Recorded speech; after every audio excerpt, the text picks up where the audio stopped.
Khusyuk berbisik-bisik dengan Allah, karya Agus Mustafa, serial ke-26 Diskusi Tasawuf Modern. Penerbit Padma Press Surabaya, www.padmapress.com. Dibacakan oleh Oka Rimba. Al-Quran Surat Al-Baqarah, surat kedua, ayat 153. Hai orang-orang yang beriman, mintalah pertolongan kepada Allah dengan sabar dan mengerjakan sholat. Sesungguhnya Allah beserta orang-orang yang sabar. Ayat di atas ini sangat menarik karena memberikan informasi kepada kita bahwa barang siapa bisa bersabar, maka Allah akan selalu bersamanya. Jadi, kalau kita ingin Allah selalu bersama kita, cara yang paling efektif adalah bersabar. Sesungguhnya lah Allah selalu menyertai orang-orang yang sabar, yaitu orang-orang yang tidak tergesa-gesa dalam berbuat dan orang-orang yang tahan menghadapi ujian. Karena itu tidak heran, kesabaran lantas menjadi salah satu poin penting dalam mencapai kekhusyuan. Sabar adalah cara untuk mencapai kekhusyuan, karena dengan sabar itu Allah berjanji akan selalu mendampingi kita dimanapun, termasuk di dalam sholat. Poin yang ketiga adalah prasangka alias zon.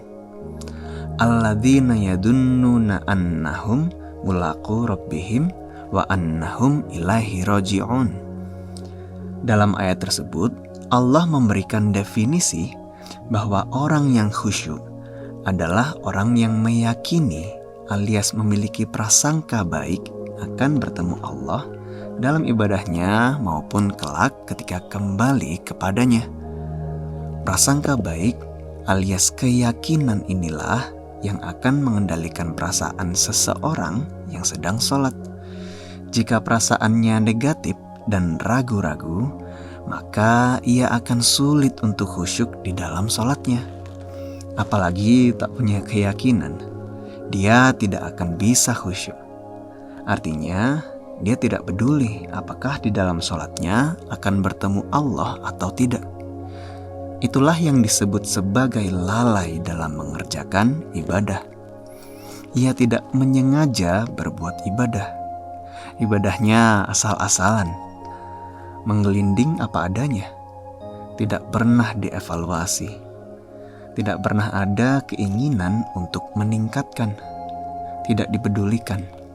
Yang penting sudah menjalankan, meskipun ia tidak tahu apa yang sedang dijalankan dan manfaat apa yang ada di dalamnya. Padahal jelas-jelas Allah melarang kita lalai.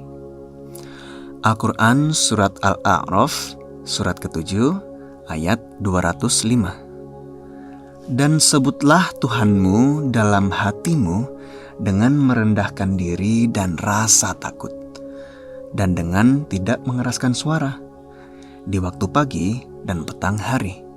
Dan janganlah kamu termasuk orang-orang yang lalai. Ayat di atas menjelaskan bahwa lalai tidaknya seseorang bergantung pada hatinya. Sebutlah Allah di dalam hati atau di dalam jiwa, dan jangan lalai. Begitulah perintah Allah.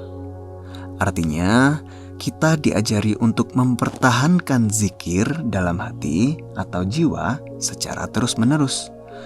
Wadhkur rabbaka fi nafsika. Itulah yang disebut khusyuk, yaitu upaya terus-menerus membawa suasana hati kita tersambung dengan Allah, dengan cara menyebutnya dalam hati atau jiwa. Dengan cara inilah seseorang yang sholat bertemu Tuhannya. Bertemu karena ia menyebut Allah terus dalam jiwanya. Itu pula yang dijelaskan dalam ayat berikut ini, bahwa barang siapa ingat Allah, maka Allah akan ingat kepadanya. Di sanalah lantas ada pertemuan rahasia antara seorang hamba dengan Tuhannya. Al-Quran Surat Al-Baqarah, surat kedua, ayat 152. Karena itu, ingatlah kamu kepadaku, niscaya aku ingat kepadamu, dan bersyukurlah kepadaku, dan janganlah kamu mengingkariku. Lebih jauh, ayat ini mengajarkan jika kita ingin mempertahankan suasana saling mengingat atau pertemuan itu, Allah menganjurkan kita untuk membangun suasana syukur, bukan suasana ingkar. Bagi orang yang banyak bersyukur, sesungguhnya Allah Maha mensyukuri. Dan sebaliknya, jika ingkar, itu akan menjadikannya jauh darinya. Al-Quran Surat Al-Fatir, surat ke-35, ayat 34. Dan mereka berkata, segala puji bagi Allah yang telah menghilangkan duka cita dari kami. Sesungguhnya Tuhan kami benar-benar Maha Pengampun, lagi Maha Mensyukuri. Al-Quran Surat Al-A'la, surat ke-87, ayat 14-15. Sesungguhnya beruntunglah orang yang membersihkan diri dan dia ingat nama Tuhannya, lalu dia mendirikan sholat. Jadi kekhusyuan sangat terkait erat dengan kesengajaan hati untuk mengingat Allah, menyebut namanya sebanyak-banyaknya, dan tidak lalai dalam menjalankannya. Orang yang lalai disebut Allah sebagai binatang ternak yang tidak bisa memahami sesuatu, tidak mau melihat dan mendengarkan hakikat apa yang sedang dilakukannya. Al-Quran Surat Al-A'raf, surat ke-7, ayat 179.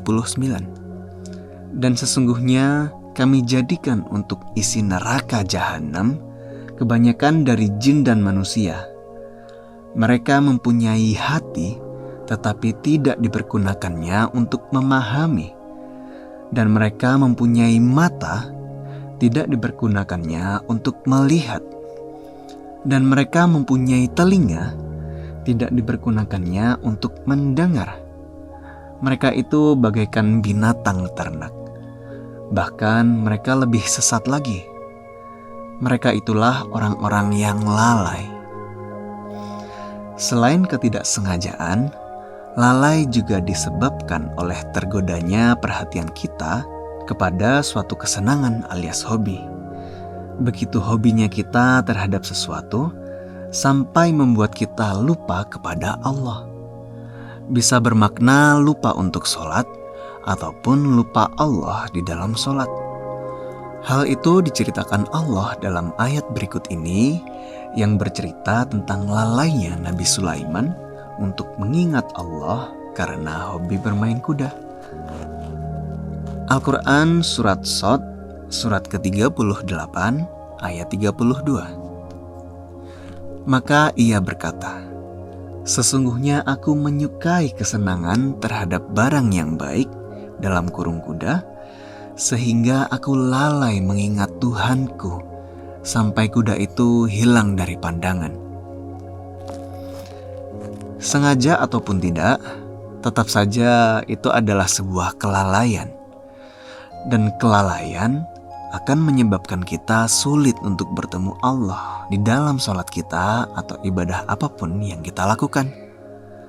Agar tidak lalai, maka kita harus membangun keyakinan dan prasangka baik secara sengaja bahwa apa yang kita lakukan itu akan membuat kita bertemu dengan Allah, sekarang maupun nanti. Karena sesungguhnya lah kekhusyuan bukan hanya harus kita bangun di dalam sholat, melainkan juga di luar sholat, dalam seluruh ibadah khusus maupun segala aktivitas keseharian kita yang kita maknai sebagai ibadah.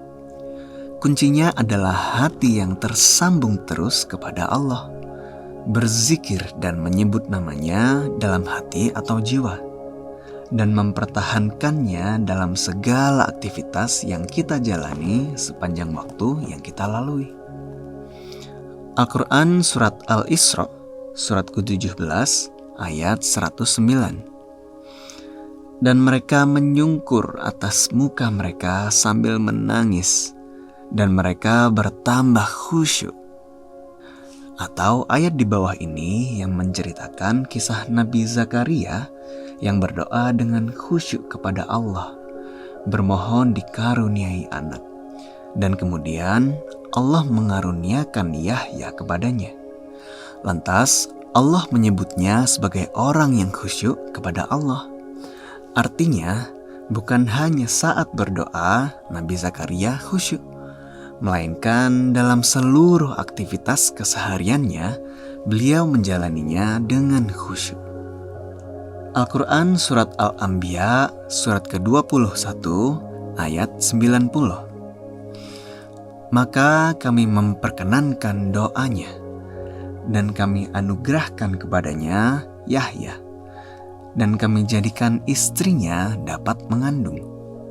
Sesungguhnya mereka adalah orang-orang yang selalu bersegera dalam perbuatan-perbuatan yang baik, dan mereka berdoa kepada kami dengan harap dan cemas. Dan mereka adalah orang-orang yang khusyuk kepada kami. Al-Quran Surat Al-Ahzab, surat ke-33, ayat 35. Sesungguhnya laki-laki dan perempuan yang muslim, laki-laki dan perempuan yang mukmin, laki-laki dan perempuan yang tetap dalam ketaatannya, laki-laki dan perempuan yang benar, laki-laki dan perempuan yang sabar, laki-laki dan perempuan yang khusyuk, laki-laki dan perempuan yang bersedekah, laki-laki dan perempuan yang berpuasa, laki-laki dan perempuan yang memelihara kehormatannya, laki-laki dan perempuan yang banyak menyebut nama Allah, Allah telah menyediakan untuk mereka ampunan dan pahala yang besar. Selengkapnya bisa Anda dapatkan di www.patmapress.com. Assalamualaikum warahmatullahi wabarakatuh. Sahabat Cangkir Tasawuf Modern, saat ini Anda sudah bisa mengakses kembali website www.patmapress.com. Tentu saja dengan desain dan layout yang baru dan lebih modern, sehingga memberikan pengalaman yang lebih menyenangkan untuk Anda dalam mencari buku-buku yang diterbitkan oleh Patmapress. Selain itu, Anda juga tetap dapat menonton video-video Pak Agus Mustafa di patmapress.com.